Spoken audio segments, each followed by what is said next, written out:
China is heavily dependent on coal and oil imports to fuel their economy.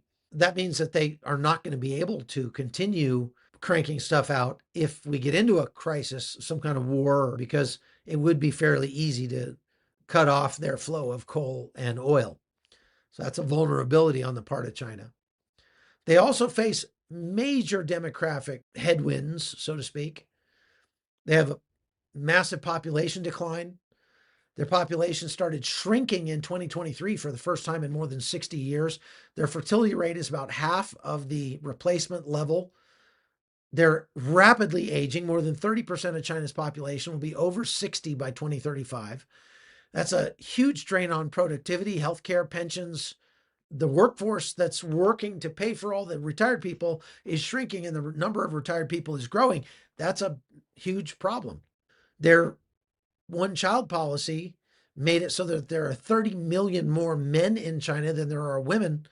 That's a breeding issue right there. And it's also a stability issue because all those single men tend to increase the chances of social instability.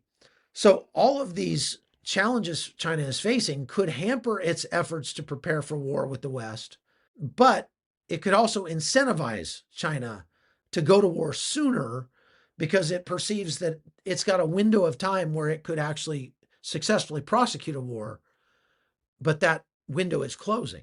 And so China may go for Taiwan as early as this year, but most experts believe that they'll try in 2027 or early 2028, depending on the weather. You can decide for yourself whether or not the United States is prepared for war with China. I'm skeptical. But one thing is for certain, China is preparing for war with the West. And they have a fair to middling shot of pulling it off if they do it. So, something to keep in mind with your own preparations as you go through these fraught economic times.